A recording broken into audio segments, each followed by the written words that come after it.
Good evening, members of council, ladies and gentlemen. Thank you very much for joining us this evening for this special planning meeting that we're having on Monday, April 9th.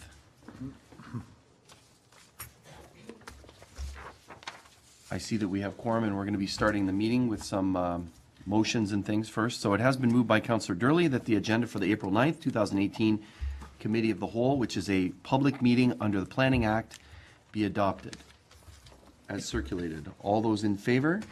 Any opposed? That motion is carried. Thank you. The next item is disclosure of any pecuniary interest or the general nature thereof. That is any conflicts of interest that any members of council or myself have.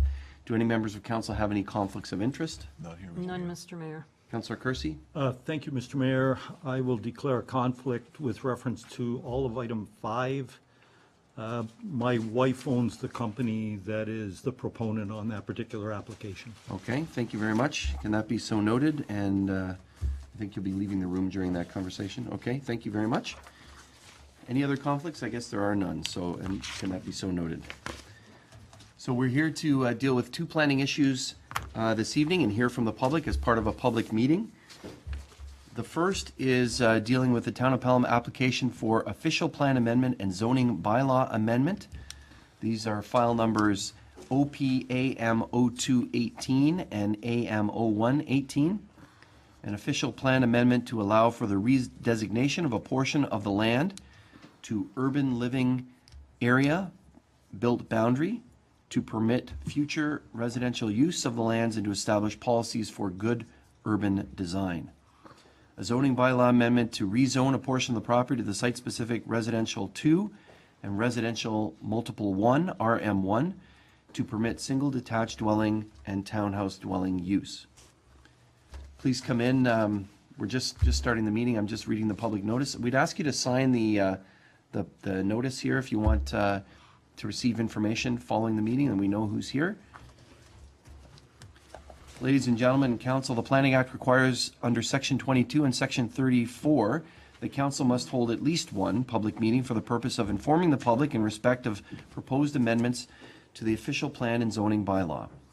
This public meeting has been called to satisfy these requirements. Notice of this meeting was provided by prepaid first-class mail to all persons who are listed as owners in the last revised assessment roll within 120 meters of the subject property on March 20th, 2018. The notice providing information on the property and the proposed amendments to the official plan and zoning bylaw amendment as amended. In addition to providing information, we'll also receive any comments which any member of the public may wish to make or offer. As I mentioned, there is an attendance list on the table which we would ask all present to print their name and complete mailing address if they wish to be notified of the passage of the amendments by council, should that occur. If a person or body would otherwise have the ability to appeal the decision of the Town of Pelham to the local planning appeal tribunal, but the person or public body does not make oral submission at a public meeting or make written submission to the Town of Pelham before the bylaws are passed, the person or public body is not entitled to appeal the decision. That's a change recently that the provincial government has instituted.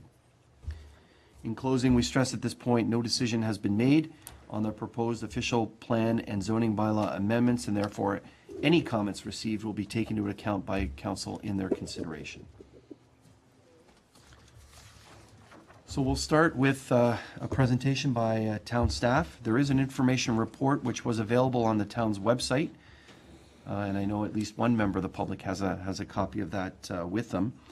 We're going to hear from the applicant, and then we'll open it up for public input, and then input from members of council sitting as committee. So I turn it over to Ms. LaRocque. Thank you. Good evening, Mr. Mayor and members of council. I'm pleased to be here tonight to make the presentation for the public meeting for the applications for official plan and zoning bylaw amendment for 1120 Hay Street, the Pelham Marina lands.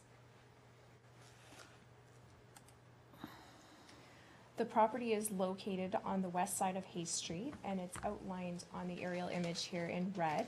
You will note that there are 2 adjacent properties outlined in yellow. Those are also owned by the town of Pelham, but are not subject to these applications that we're discussing tonight. They are separate. The property currently contains the Pelham Arena, the soccer fields, the tennis courts, and the parking areas. It is surrounded by residential uses, which are primarily single detached dwellings, with the exception of some block townhouses, which are located to the northeast of the property. The proposed change to the official plan will add a special policy area to the official plan, which will be known as 1120 Hay Street. It will redesignate a portion of the lands from open space to urban living area / built boundary, and it will also add policies to ensure that new development meets specific urban design criteria.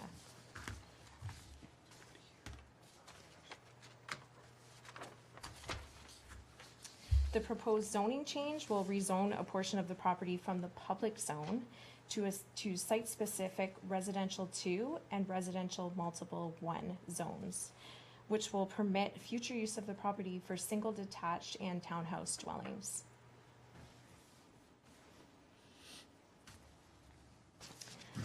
This slide shows a timeline of what's happened to date. So we have the starting of the Pelham Arena in 1975 when it was constructed, and it's been used since that time for an arena. And in 2017, council decided to investigate future use for the property, given the construction of the Meridian Community Center. And in May of 2017, the planning partnership was hired to look at future opportunities and redevelopment potential for the property, and they began a community design charrette process. That process wrapped up in December of last year when a preferred plan was reached, and that plan was then brought forward to council in February of this year, where it was endorsed by council. In March, we had a pre-consultation meeting with town staff, regional staff, and NPCA staff to discuss the applications that we're looking at tonight. And that brings us to today's public meeting where we're looking for input from the community.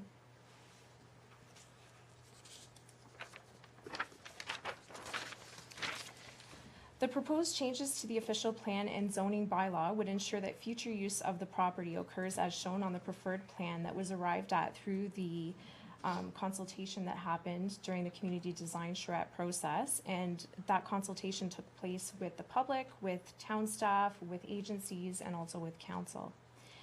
This would result in 1.95 hectares being used for 13 single detached dwellings and 28 townhouse dwellings, and 1.41 hectares left for continued open space, parking areas, trails, and the wooded area. According to provincial policy, the property is located within a settlement area where development is to be directed and a range and mix of housing types is encouraged.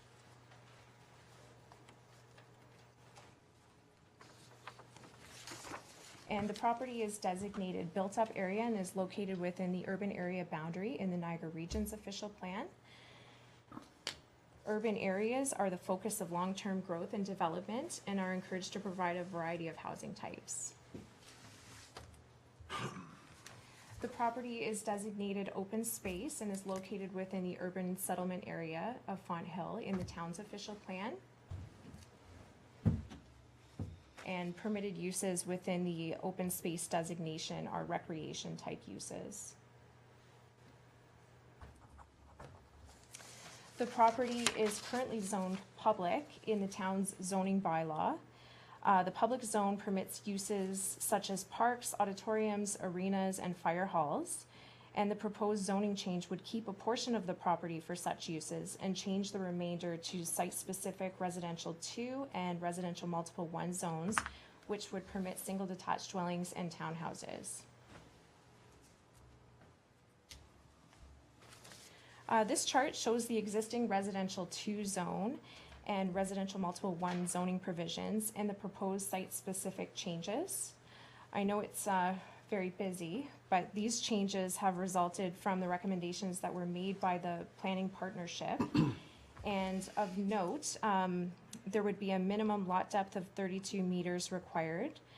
Front yards are planning to be reduced with a larger setback required for attached garages, and also a requirement that the garage door not be larger than 50% of the lot frontage. This would prevent the garage from dominating the facade of new dwellings. Rear yards have also been increased where they back onto existing residential uses. This is being done in an effort to lessen the impact on existing residences. And the proposed townhouses will have rear laneway access. The height for detached garages on the laneway is proposed to increase to 7 meters. And also to allow accessory dwelling units and home occupations to be located within those garages.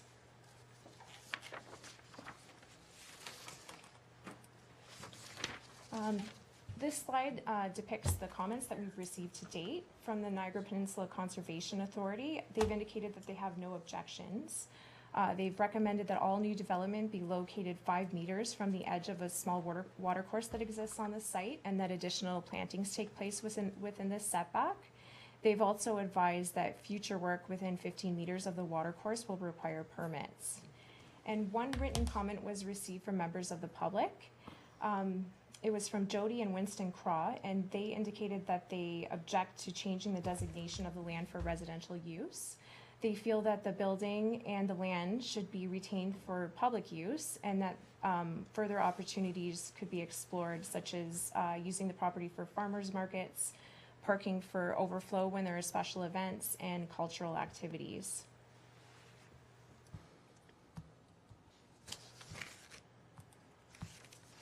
In conclusion, the proposed official plan and zoning bylaw amendments will permit a portion of the property to be used for the residential uses that are shown on the preferred plan, which resulted from the public design charrette process, and implement the recommendations made by the planning partnership for future use of the property. I would add that no recommendations are being made tonight and no decisions are being made either.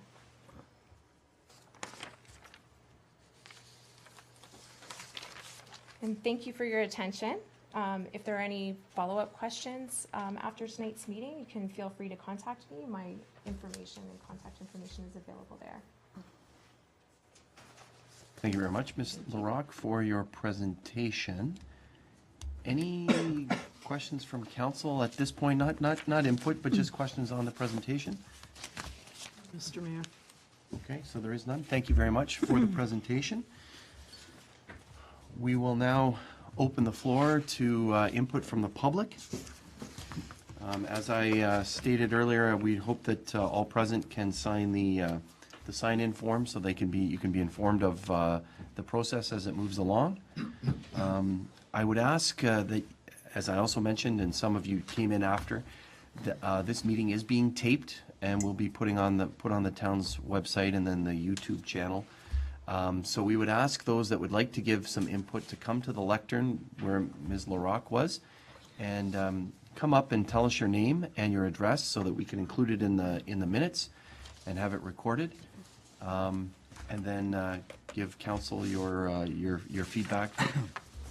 So I'd open now the floor up to anybody that would like to make a presentation or give us information on that. You don't have to give an oral or verbal presentation. You can also take a card from Ms. Weens, who has her cards here, and you can send us a letter, think about it a little bit more, send us an email, etc. So we're at your disposal, members of the public.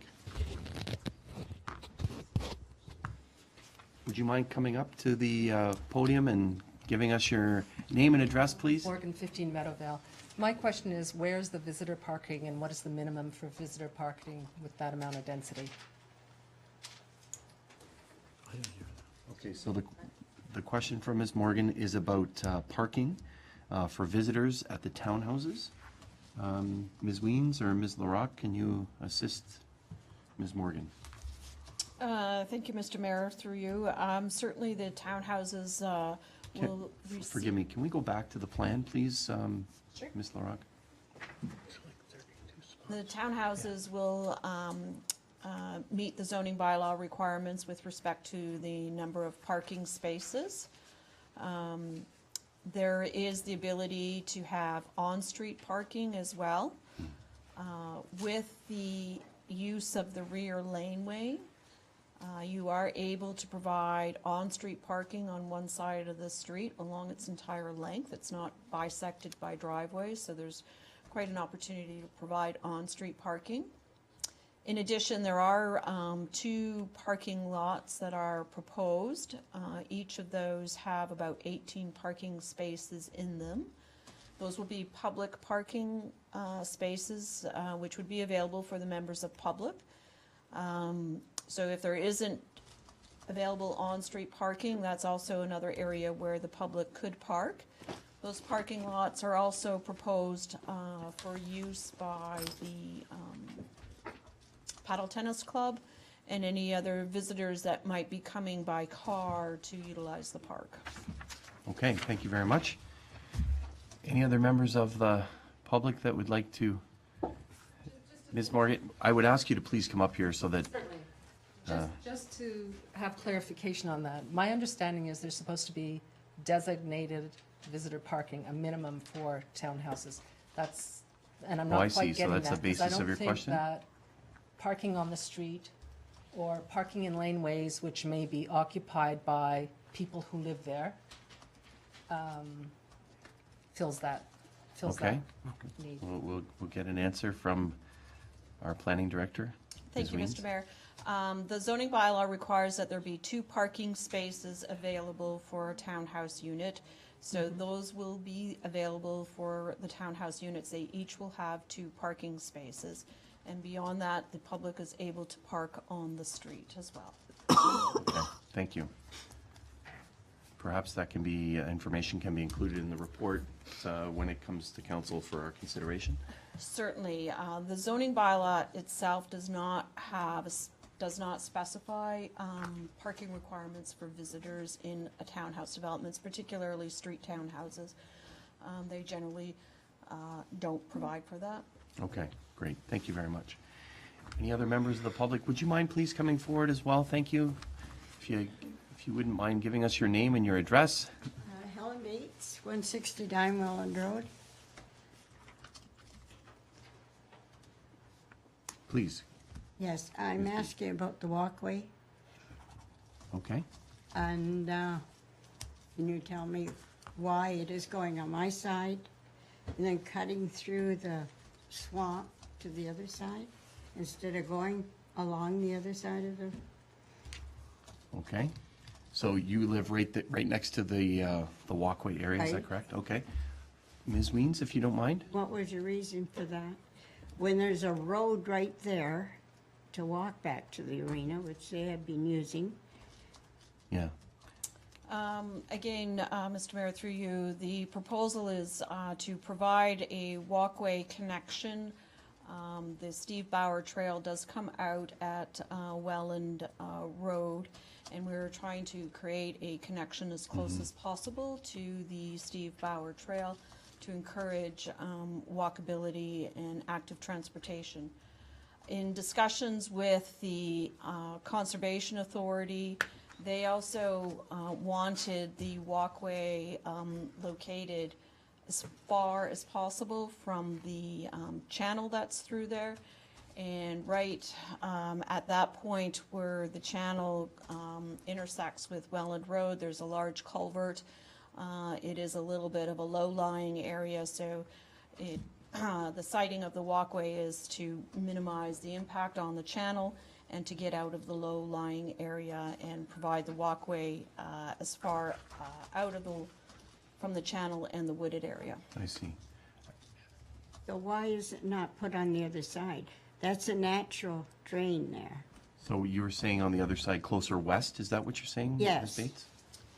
Mr. Mayor, through you, then it would have to have bisected through the wooded area, and that was also something that the Conservation Authority asked us to avoid doing. Well, you're going through there anyway.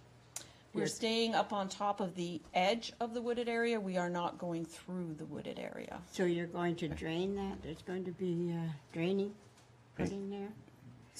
Let's You hear a little can't bit more block that about, off. can we That's hear a little bit natural. more about the wooded area, please, Ms.? So the wooded area, there is a water course that runs down from essentially the, I guess, the south side of the Platform Tennis Club. There is a channel that runs down along the property, hits a culvert and crosses Welland Road, and then is also an open channel on the other side. There is a bit of a wooded area alongside the channel. And so in order to protect the natural heritage features associated with the channel, and the Conservation Authority recommended that we stay away from it. And they also wanted us to enhance the plantings by doing additional plantings along that wooded area in order to improve its natural heritage function. So there will be drainage put in there. There has to be, because the water's up to my knees in there. Certainly when we go through the detailed engineering design of the walkway, that would definitely be a consideration in Well, terms of, it would have to be, because that's a natural drain. yes. Can't block it off. Thank you. Can you inform the public sort of the process for aligning or selecting that path? Is that going to be locked in with this approval, or is that something that still can be worked out? That alignment can certainly be worked out once we do some detailed engineering design. Okay, So what we're trying to do is keep the walkway in the open space area. right. But certainly when we do any detailed engineering design of the walkway, that will be worked out where its specific alignment is. This plan is certainly schematic at this point. Okay. And there'll be a fence put up there as well. Thank you. I have cedars along there. There'll be 150 dogs going through there. I can't Including comment Councillor about a Papp's fence dog, at he this says. point. Well, there has to be something. That would be something that we So- would look at detailed design of the walkway. And you will Mrs. Bates, is that- continue a chain link fence at the back of my property. Mrs. Bates, you're really addressing council, so, and not staff. So you're interested in some sort of fence or cedars, or can you please clarify that? What is that again? It's not a time to directly ask questions of staff, it's more to give input. So if, for instance, you're suggesting that you would like some sort of buffer there, please tell council that, so that we can make sure that that's in the plan. We're here to listen to you. So I just ask that you talk to council as opposed to Yes, I staff would. directly, so. Certainly. I would like a fence along Okay, there. so- And at the back as well. And what about the front? Now, there's a drop there as well, about 3 feet.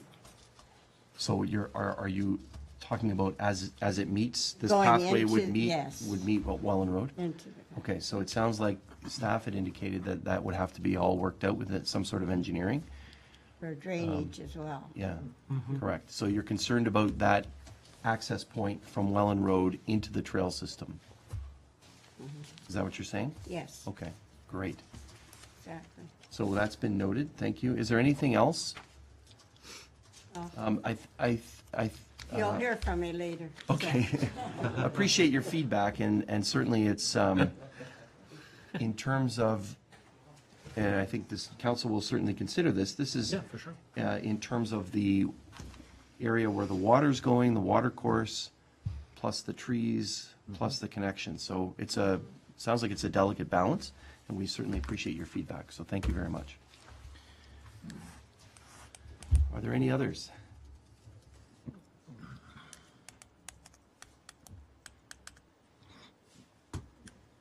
Going twice? Okay, thank you very much. If you wouldn't mind giving us your name and your My name address, is please. Rosemary Dugan, and I live at 1122 Haste. I've been there for 33 years, living with the open space in the back. My concern is the deferred plan, or preferred plan. I don't understand how it got there, because I did go in and make my votes and everything. So I'm not sure, the way I looked at it, that wasn't the preferred plan that I looked at as the votes went in. That being said, the basketball court where they play tennis and everything, that gets used. And I know it gets used because that ball's bouncing at 12:30, 1 o'clock in the morning. So you're talking about the general purpose court that's currently on The general Hay Street? purpose court that's Okay, right thank there. you. It's used for tennis, it's used for basketball constantly. In your preferred plan, all that's gone away now. So you just have, you're leaving the park ground and the table, or the tennis. So your basketball and tennis areas are non-existent anymore. That's what's being That's- proposed. That's, yes. that's pretty much probably the way it's gonna go. And what about drainage, changing the elevations from the current homes that are sitting there now? You said your frontage is gonna change. Is that going to throw off the layouts of the homes now so that they're not evenly in a row? With So what's you're- currently there? as you're- I'm obviously looking at the ones that's gonna be right beside me. Okay, so just so that we So can I'm understand. sitting here, if your Yes. frontage is gonna get shorter, are those homes going to be up here as opposed to staying in line this way, blocking my views of everything? Okay. I think we have an So- answer for that, and I think that can be written in. Ms. Weens, Ms. LaRock, who can answer that idea of you don't want the home necessarily out of sync with the rest of the development in the area? Yes, Mr. Mayor, certainly that's something that we can look at in the zoning bylaw to ensure that those properties on Hay Street have an appropriate front yard setback and to fit the context of where they're located. So it's drawn that way on the plan, but that doesn't mean That unless doesn't you, mean, that doesn't sound like it when you said that the frontage was going to change. unless it gets put into that other table that was there with the Right. numbers and the front yard setback, it may not get it needs to be codified is what you're Exactly, essentially yeah. asking for. Okay, that's great. Okay, Great and feedback. then the Thank you. drainage concern Okay. also when you're adding into there, and the loss of an activity space for the local people. If you don't in that mind, area. could you tell us, Ms. Zugan, what your drainage concern is? I'm just wondering, like, if you change the elevation of the property, because I'm actually right beside me. Yeah. They are a little lower. But if you build that up housing, then I'm going to get it into, if you build it up, then I'm going to get it into my yard. Okay. Okay, so those are things that we can look at. All right. Definitely. Thank you very much for the feedback for those 3 items. Thank you. Anyone else? Going twice? Going a final time? Anyone else? Okay. Thank you very much, ladies and gentlemen, for your feedback. We appreciate it, and hopefully we've answered a few of the questions, but it also sounds like there's some things that we can definitely look at, and staff can consider that. We also received, do we have a motion for that correspondence? So I'm going to take the motion now. We do have a motion to receive the correspondence that was alluded to in the, by Ms. LaRock. So it's been moved by Councilor Rybak. The committee received correspondence from Jody and Winston Craw dated April 2nd, 2018 regarding 1120 Hay Street for information. Any questions or comments from council regarding that item? I'm going to call the question. All those in favor? Any opposed? That motion carries. Thank you. Council, I also have the motion here to receive the report, and then I'll open it up to, well, you know what I'm going to do? I'm going to open it up first to committee input, and then we'll receive the report. So is there any input from members of committee, questions, especially based on the public input that we've received? Councilor Papp? Yeah, thank you, Mr. Mayor. I think a couple of things that the public have mentioned is, one, I do want to see resolve the walkway, because that's going to be very important, and how, as you probably heard, I walk my dog every day through that area, so I'm pretty familiar with the area, and want to ensure that nothing is going to cause any major disruption. The other thing is Stugan? I think you brought up a good point about the activity area that I think we need to figure out. Over the years, I'm not to be contrary, I haven't seen that many people use it, but you're probably right, probably used. It So is the a question lot. is, what do we do to augment that? And I think that's something that we should probably address. And the third thing is also, I know some of us have had preliminary discussions with the paddle tennis people, because there's some changes that will need to happen there.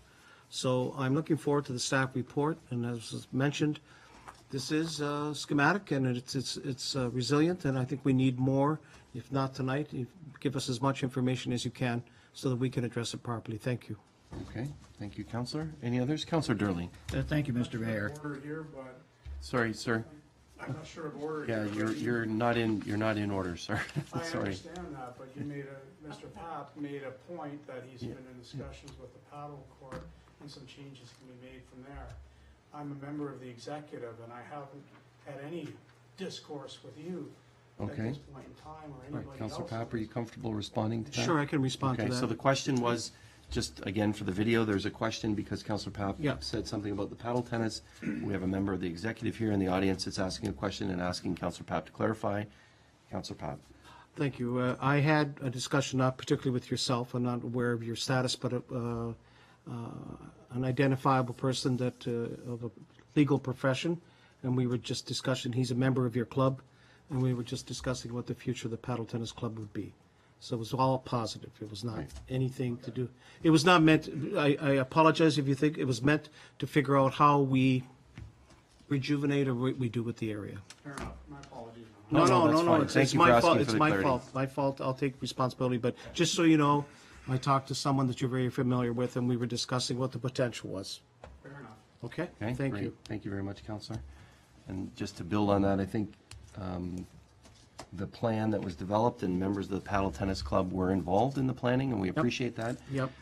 It does include the parking area Yep. and other elements of that. So we look forward to Fair enough, that. I'm just curious as Oh. the background there and it was, That's- to me, was. Okay. All plus. Thank you, sir. Thank you. Counselor Durley. Thank you very much, Mr. Mayor. Through you, having attended 3 of the 4 charrettes, a lot of information was brought forward by a great number of people, a lot of very good things that have been considered. And like any other development, we certainly are looking not to have this impact negatively on any properties that are surrounding. We always make every effort we can to see that the properties that are existing are treated the same or better than they were before this development, and I'm sure our planning department will ensure that all efforts are being made to answer and to actually address all the concerns that were brought forward in the charrettes as well as what was brought forward here today. And we're not taking any parkland away. Matter of fact, it's going to be enhanced, and I think this is a very good thing, and I think at the end of the day, there certainly will be improvements to what we see here. Thank you. Okay, thank you very much, Counselor Durley. Any other members of council? Counselor Kersey? Thank you, Mr. Mayor. I echo my colleague's sentiments with respect to this development. I think it does take into consideration the neighboring subdivisions and houses, respecting that they are single-family in most cases, and being abutted, the adjoining properties will be single-family. The higher density properties, the townhouses specifically, will be in the center of the development, adjoining or near the parkland. In addition to that, the wooded area that is to the west, right now has been let go and is in pretty bad condition. That'll be cleaned up, and in fact, as part of this development, there'll be new plantings there, which will ensure buffering of street lights and car lights, et cetera, for the properties that are on Rhodes Court. So I think that's all good. The majority of the questions or issues that have been raised by members of the public that have come forward have been not so much about the planning of the changes here, but more about the how-to and how will it happen, specifically the engineering aspects of it. And quite frankly, we're not there yet. When this property gets developed, whoever the developer will be will have to go through a strenuous series of studies, and we'll enter into a site plan. We'll have to deal with things like drainage and management of stormwater, et cetera, et cetera. So that's down the road. It will be taking place as with any new subdivision.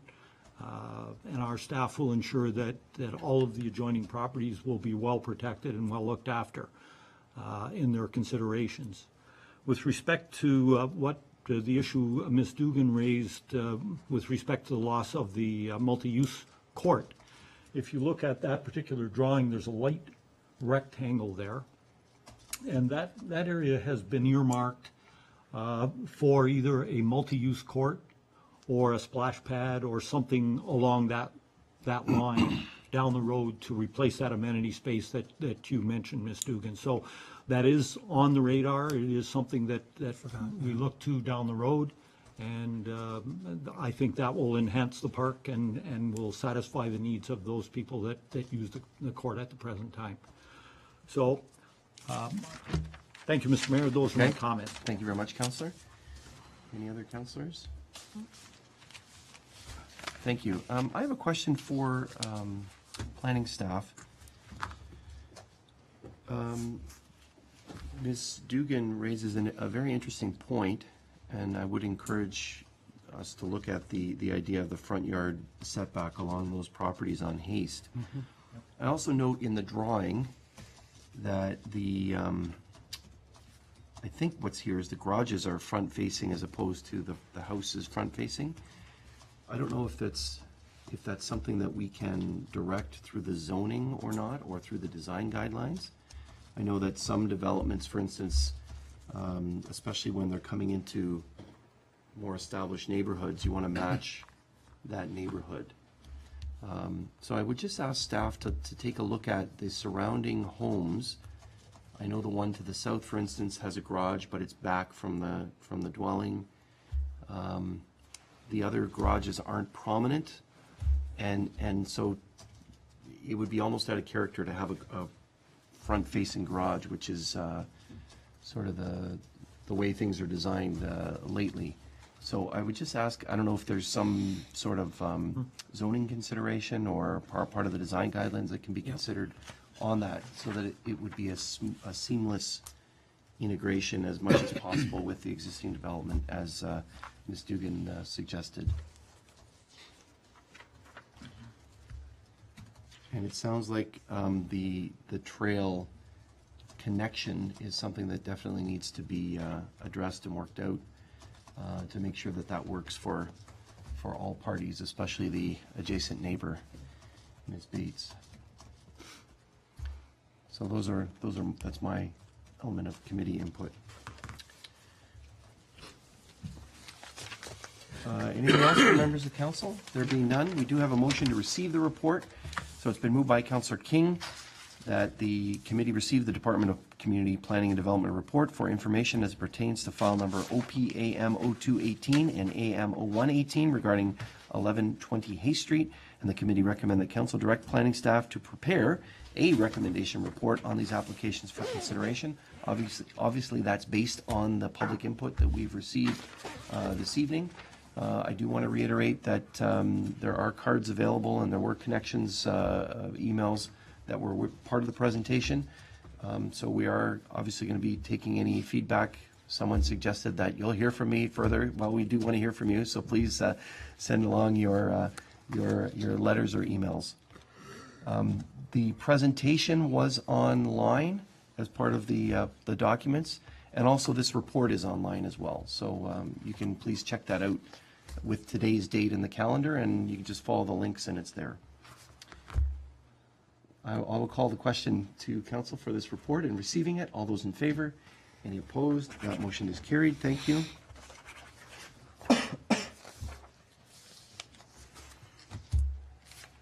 And that closes that portion of the public meeting. Ladies and gentlemen, we do have another planning matter. We'd encourage you to stay. You don't have to. I know Councillor Kersey has to leave as a result of that, as for that disclosed conflict of interest. Thank you, and Councillor Kersey's indicated that he's not going to return this evening. See you later. Thank you. We'll just take a couple-minute break as folks.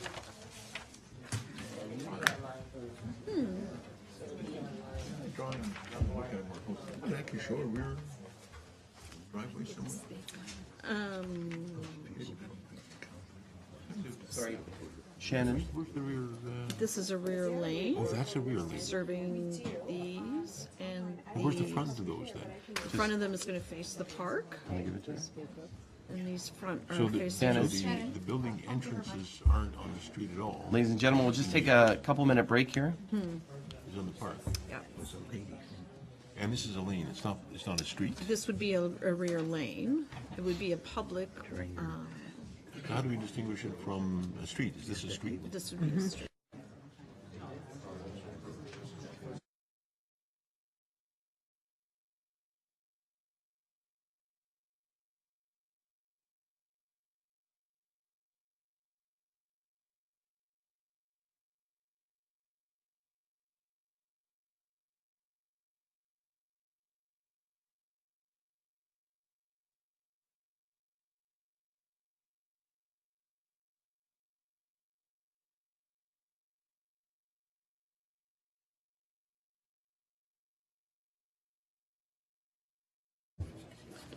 So we're going to start in just a second as folks leave. Thank you for those that came. Appreciate it.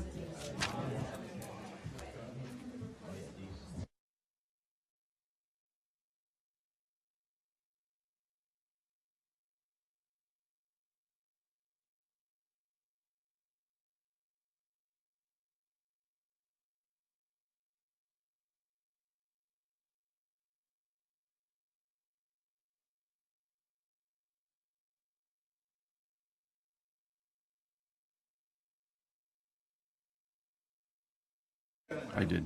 From the council? Interesting, very interesting.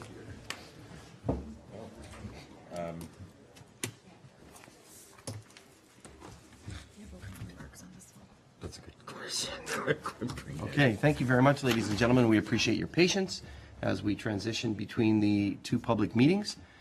We're now moving to a public meeting for an application for zoning bylaw amendment for 163 Port Robinson Road. It's file number AM 1017 from 744530 Ontario Inc., a zoning bylaw amendment to permit the rezoning of the subject land from agricultural A to residential multiple 2 RM2 for the development of a 3-story 12-unit residential apartment building. The Planning Act requires under Section 34 that council must hold at least one public meeting for the purpose of informing the public of a proposed amendment to the zoning bylaw. This public meeting has been called to satisfy these requirements. Notice of this meeting was provided by prepaid first-class mail to all persons who are listed as owners in the last revised assessment roll within 120 meters of the subject property on March 6th, 2018. The notice provided information on the property and the proposed amendment to the town's zoning bylaw.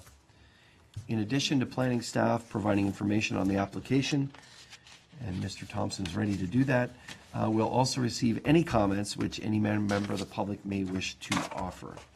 I believe we'll also probably hear from the applicant after we hear from staff. There is an attendance list on the table, which we'll ask all present to clearly print their name and complete mailing address if they wish to be notified of the passage of an amendment by council should this occur. If a person or public body would otherwise have an ability to appeal the decision of the town of Pelham to the local planning appeal tribunal, but the person or public body does not make oral submissions at a public meeting or make written submissions to the town of Pelham before the bylaw is passed, the person or public body is not entitled to appeal the decision. In closing, we stress that at this point, no decision has been made on the proposed zoning bylaw amendment. Therefore, any comments received will be taken into consideration by council in their consideration of this report when it comes to us. So as mentioned, we'll hear a little bit of an overview from staff. Mr. Thompson will do that. Then we will invite the applicant or the applicant's agent to add on to anything that Mr. Thompson provides. There may be questions from council to the applicant, and then we'll open it up for public comment. Mr. Thompson? Thank you, Council. So the subject land is a currently vacant parcel of land. It's on the northeast corner of the recently built Lemeti Drive off of Port Robinson Road, west of Bryce. As you mentioned, the land is currently zoned agriculture, and the applicants applied to rezone it to a site-specific residential multiple. The proposal is for a 3-story, 12-unit residential apartment building with 13 parking spaces, 1 accessible parking stall, and bike parking spaces as well. It should be noted that there was a consent to sever application that was decided last fall to create the rear laneway to the north of the site. The zoning application before you isn't dependent upon that severance application as a condition.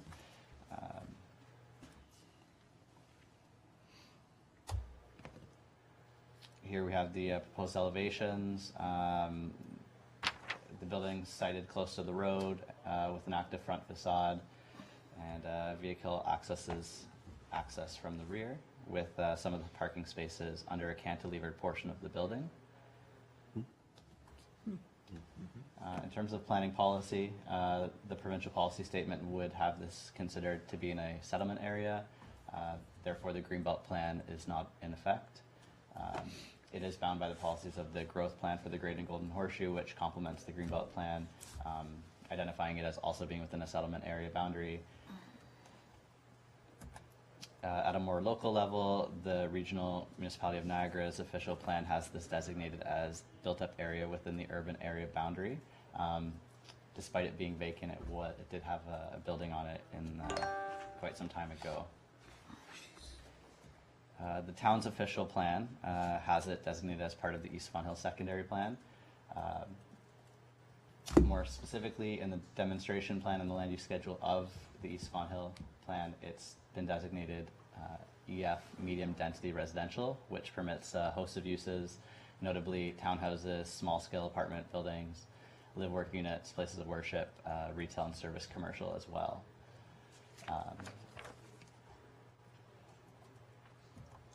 The bottom portion on that? That's the demonstration plan? Yes, over the demonstration plan overlaid with the land use schedule, orange being the medium density designation. Thank you.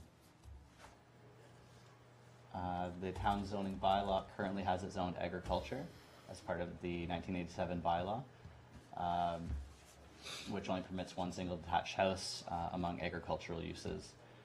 So the proposal would be for it to be zoned a site-specific residential multiple number 2 to permit apartment buildings. This is the default residential multiple 2 provisions that are currently found in our bylaw, and to the far right column is the applicant's proposed site-specific provisions on things such as lot area, lot frontage, depth, the maximum density, lot coverage, things of that sort, balconies. And that concludes my presentation. We're happy to answer any questions that the public or council has. Okay, great. Thank you very much, Mr. Thompson. Any questions from Mr. Thompson with the presentation at this point? Okay, thank you very much. I believe we have an agent from the applicant that's here to present. If you could give us your name for the public record and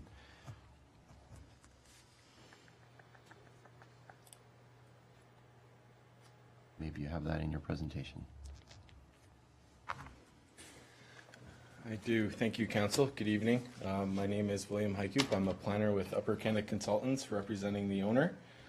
Before us, like Curtis went through, we have a zoning bylaw amendment application for 163 Port Robinson Road to rezone the property from agricultural to residential multiple 2, RM2, to support the development of a 3-story, 12-unit apartment building. So I know Curtis went through some of this. I'm just going to recap it quickly. There you can see the subject site fronting Port Robinson Road, right beside River Estates, and there's lots that were created through River Estates will be backing onto this proposed development. The secondary plan currently designates the site as a medium-density residential use, permits a range of uses including the proposed small-scale apartment building. Here we can see the zoning bylaw schedule and how that the River Estates subdivision kind of goes around that entire area in order to update the site for future development. Obviously, we need to change that zoning as development is not permitted in an agricultural zone. So the consent application that we went through last fall, here you can see the part one highlighted in yellow, that's going to be retained for the apartment, whereas part two was severed and to be eventually dedicated to the town as the extension of the rear laneway created for lot 124 in River Estates. So just to give an overview of the proposal, obviously the zoning amendment from A to RM2. The other part of it, we've been ongoing through a site plan application, dealing with all the detailed design, building facade treatment, engineering, landscaping, to name a few of the items. So just to get into some of the details of the site plan a little bit further, we're proposing to have a parking lot in the rear of the building, accessed by the rear lane off Lametti Drive. The first row of parking you see close to the building is actually cantilevered under the building, as you can see in the rendering there, just to provide a little bit of extra space for the turning radiuses. And as we are proposing to market it towards a little bit more of seniors, it does provide an overhang shelter so that when it's raining, some of the cars will be able to be located under that. From a streetscape perspective, we've brought it a little bit closer to the front to allow for that parking in the rear. But the other thing it allows us to do is to put bicycle parking in the front and have a pedestrian connection to the sidewalk along Port Robinson Road.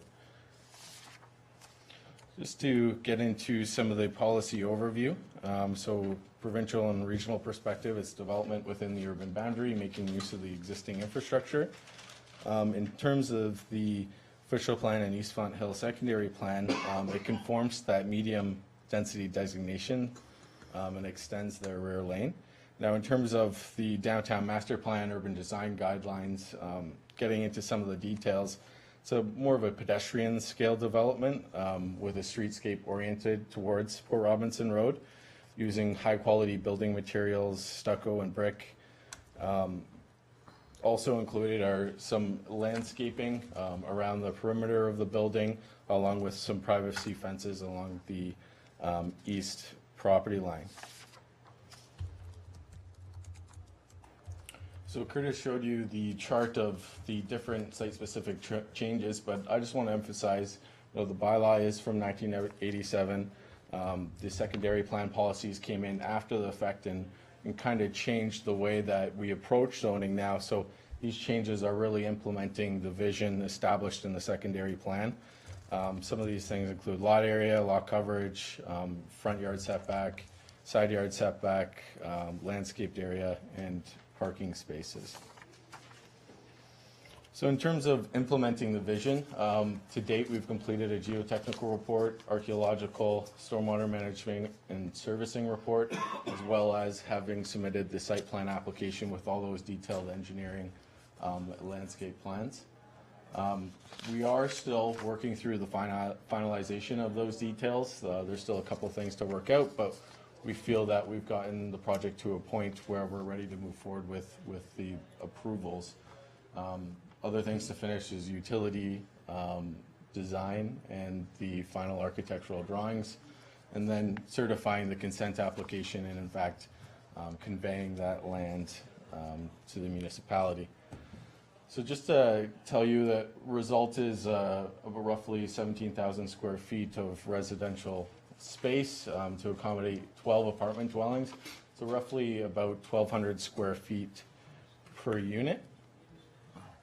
So just to summarize, the proposal implements the East Font Hill Secondary Plan Medium Density Designation, provides a rear lane connection to Lemeti Drive, is sensitive and compatible to the adjacent residential uses, and provides for an improved streetscape and maintains that small town feel.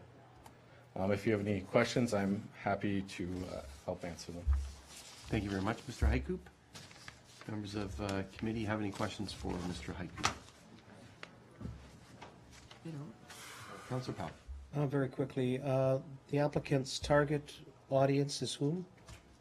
We're hoping for seniors, but really it's anyone who it's planned to be a rental.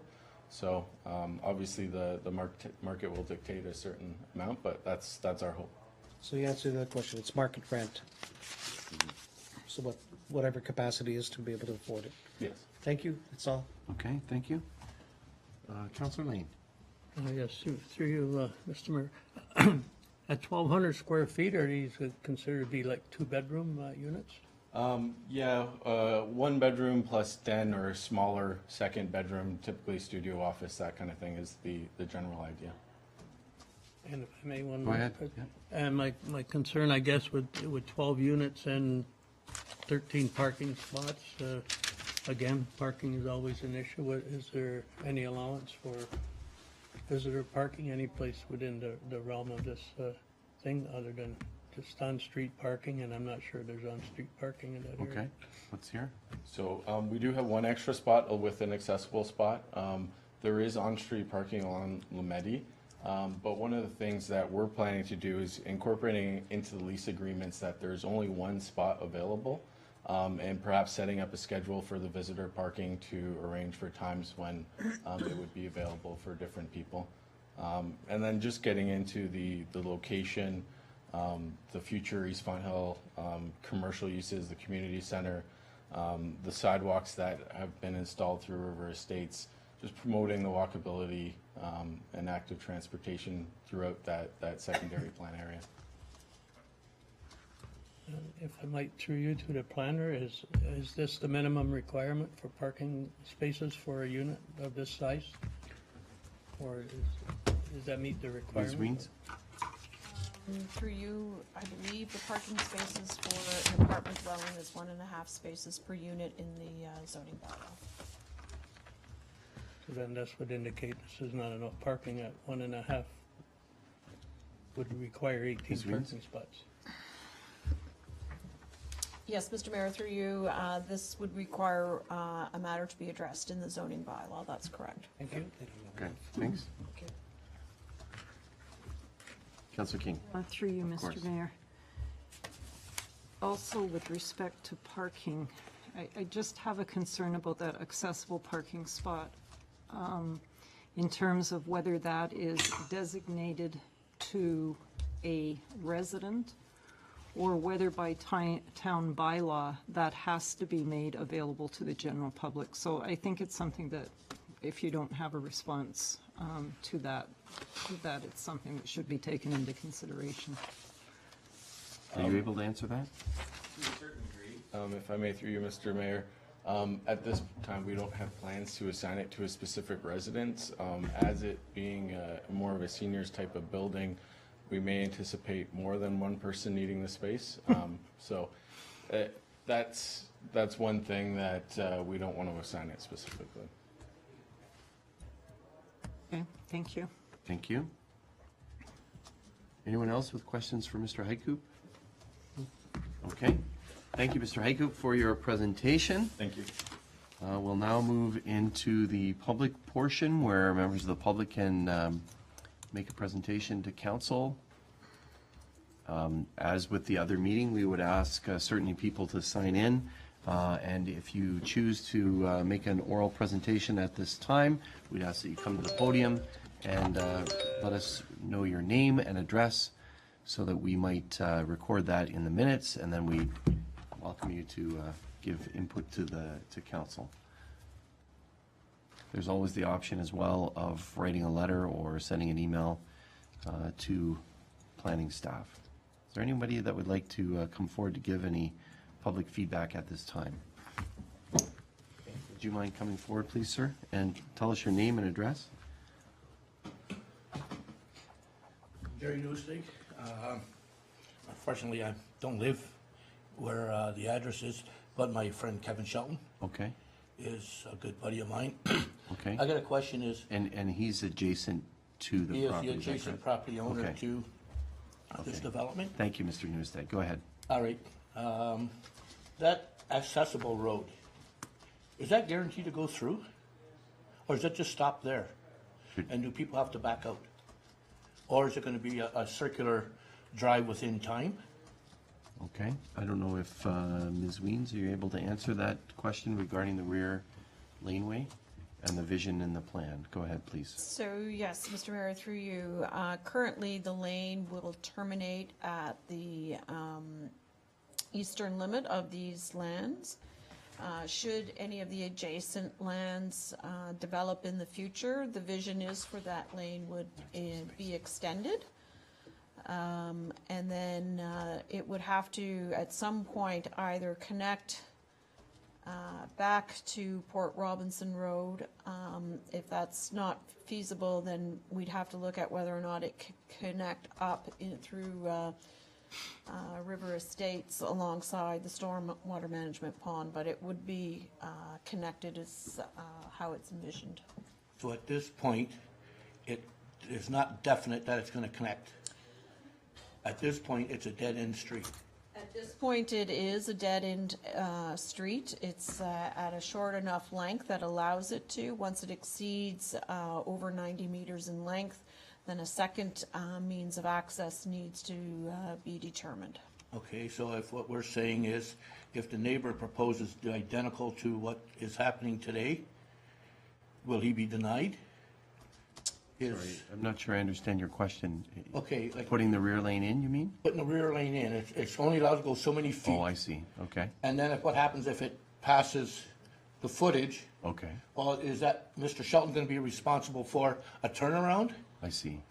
So How does- let's get the answer from Ms. Weens for that. Ms. Weens, do you know off the top of your head what the distance might be? And is that related to fire access and it's- egress? Mr. Mayor, through you, it's both fire code and building code requirements that stipulate that once a laneway or roadway is more than 90 meters in length, which is about 300 feet, you need to have a second means of access, so that if the road, for whatever reason, were blockaded during an emergency, there'd be another way to access the site. So in the absence of not having a development proposal on the neighboring property, what I can indicate is that the laneway is envisioned to be extended if and when that neighboring property wishes to develop. But I cannot say whether or not he would be required to provide a second means of access or not without knowing what the development proposal is and how far that laneway can be or would be proposed to be extended. Okay, thank you, Ms. Weens. Okay. Mr. Newstead? Through the planner, I presume, sorry if I get the wording wrong. That's okay, go ahead. But through the planner, what's the total footage for that side road off of Port Robinson Road? Is there I think there's a house beside there, right? And then this proposed property, and I think, what, Kevin, yours is 112 feet? Roughly 112 feet. Would that make it permittable to the end of Mr. Shelton's property? I don't have those numbers in front of me, sorry. Yeah, and maybe the planner doesn't, we'll see, and if not, perhaps she can get back to yourself or Mr. Yes, I Sheldon. think, Mr. Mayor, through you, I think that's going to require something to look into. I believe what we're talking about here with the length of this laneway now, it's somewhere in the order of 50 to 55 meters in length. Sorry, it's 50 to 55 meters. 50 to 55. Mr. Heikoop, I think, was nodding his head as well. Yeah, that's right. Okay. So what's the total off of the side street? 55 meters at this point? Yeah, so about 110 feet. That includes Mr. Kersey's property, or the proposed development, and the neighbor? or- Kersey's, including that, would be, it's about 150, 160 feet. You're within the 300 feet, yeah. So, and that's written in stone, the 300? Well, so Roughly? maybe that's something that we can provide Yeah. to Mr. Sheldon in writing, if Ms. Weens? Absolutely. Okay. What So I it sounds like, Mr. Nunesteg, we have a, sort of an idea right now of what that number is, but it sounds like, if that's something that Mr. Sheldon is interested in having in writing, staff can provide that. Yes, you know what, like, I don't think there's an objection on his part, I presume, Kev, if you're permitted to do the identical building on a neighboring property, which is, according to your paperwork here, is agriculture. Yes, it sounds like that. Ms. Weens, is there anything else to add that perhaps that can be provided to Mr. Nunesteg? I know it's about a potential other development, but I can understand the conundrum that Yeah. the next property owner might be in, so. Certainly, and we I'll allow can the confirm question. that with them. I don't have any objection to certainly doing that. And if it's less than the 90 meters, then he would certainly be allowed to extend. Okay. Is there anything else about this development that you? No, it's great Mr. that Sheldon? Fawn Hill's actually coming up with, instead of Okay. one story, and now they're coming 2 stories. And maybe 10 years it'll be 4 stories, that would be nice. But the thing is we'd object, I think, to the proposal, because the parking is under the limit. There's a dead-end street at the back of that property, with no turnaround. And if it's extended all the way over, then I don't think he'd object at all, because then he would probably end up doing identical to what is proposed. Okay. Thank you very much for the feedback. We appreciate it. Mr. Nunesteg, on behalf of Mr. Sheldon, thank you. Is there anyone else that would like to provide input? Twice, 3 times? Okay, thank you very much. We appreciate that input from the public. Do members of committee have any input, questions, et cetera? Am I turning to you, Councilor Ribbiak? Did you signal? Go Yes, I ahead. did. You have to wave a little bit more. Do I? Oh, okay. Sorry about that. No problem. Go ahead. Thank you, Mr. Mayor, and through you to Upper Canada, I guess, as the representative, as the agent. So we're having a discussion about the number of parking spots, but I see green area up there to the right or the east side of the property, adjacent to the laneway. Why wouldn't that be designated or demarcated as parking? Is there some reason why that Yes. isn't available for parking? Through you, Mr. Mayor, so we're looking at that area for snow storage, as well as some additional landscaping. The proposed amendment is to reduce the landscaping area right now, so we want to include as much green space as we can. Certainly, we could look at more parking there, but it might cause difficulties in terms of snow storage when someone does come to plow that. Our thought is that providing that little extension of the rear lane would allow for a vehicle to pull into the entrance to the parking, back up, and turn around almost as like a T-hammerhead would. So at this time, we're not proposing to include more parking spaces there. Okay, thank you. Thank you, Mr. Mayor. Others?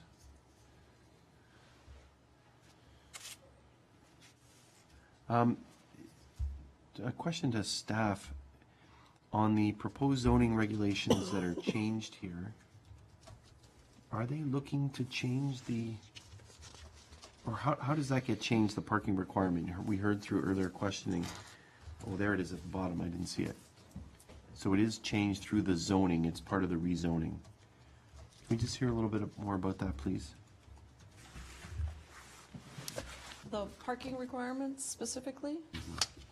So the zoning bylaw right now provides for 1 parking space per dwelling unit, plus an additional space for every 2 units, which essentially is 1.5 spaces per unit.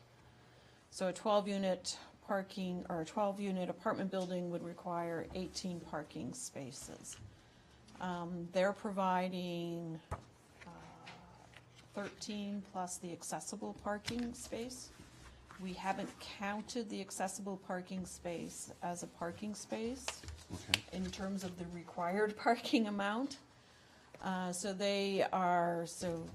in essence, there are 14 spaces being provided, but because the one is an accessible space, we felt it wasn't appropriate to count it.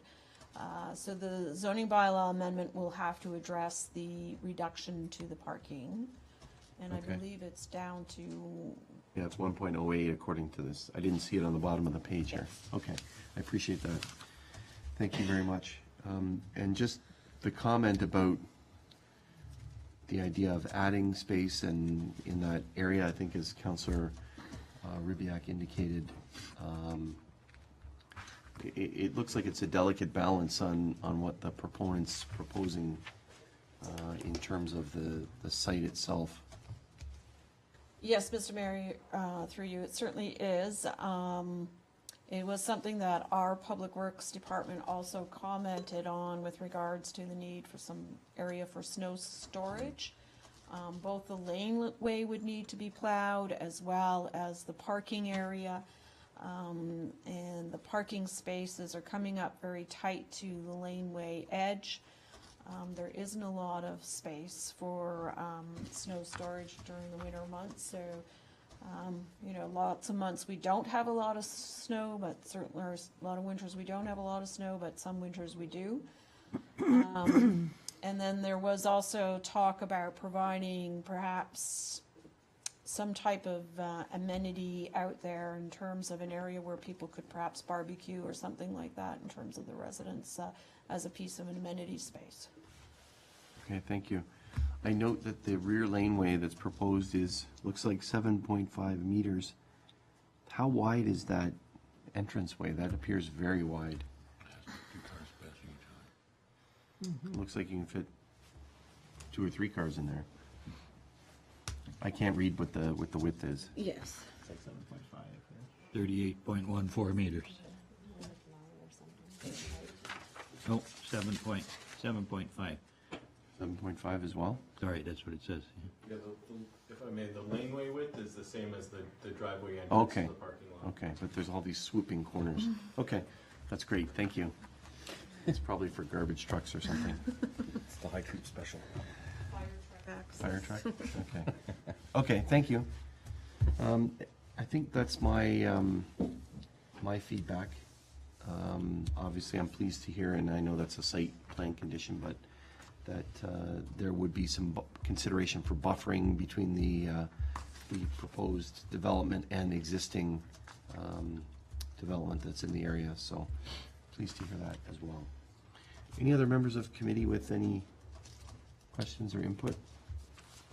Okay, thank you. So it has been moved by Councilor Ribbiak that committee receive the Department of Community Planning and Development report for information as it pertains to the application file number AM 1017, 163 Port Robinson Road, and the committee recommend that council direct planning staff to prepare the recommendation report on this rezoning application for consideration of its adoption. Questions or comments? I did have one other question, sorry, Council. This is being changed, I understand it's more than just changing it from agricultural to these uses, but it is agricultural. How will the other lands in the area, will that be dealt with through the zoning bylaw that we're going to hopefully be considering this spring? Mr. Mayor, through you, yes, our hope is that through the comprehensive zoning bylaw, we would be zoning the other lands in the East Fonthill neighborhood that are still under the agricultural zone to a zone category that would implement the secondary plan. Okay. And I note that there was there may be on some of those properties, what are they called? Legal non-conforming uses or legal conforming uses or something? Yes, And that'll be addressed as well at that time? yes, certainly any use that is legally established is certainly allowed to continue. They would enjoy the rights and privileges of being a legal use. Okay. And they would be allowed to continue. That's not an issue. Okay, great. Thank you very much. Appreciate it. So I'm going to call the question on receipt. All those in favor? Any opposed? That motion carries. Thank you. Councillor Kersey did say that he was leaving, so he's not here for adjournment. So it has been moved by Councillor Lane that this committee of the whole public meeting under the Planning Act be adjourned until the next regular meeting scheduled for April 16th, 2018, following council. I'll call the question. All those in favor? Any opposed? That motion carries. Thank you very much, ladies and gentlemen, for your involvement in this. This meeting is adjourned. Thank you. So how you doing? Good, how are you? It's been a while.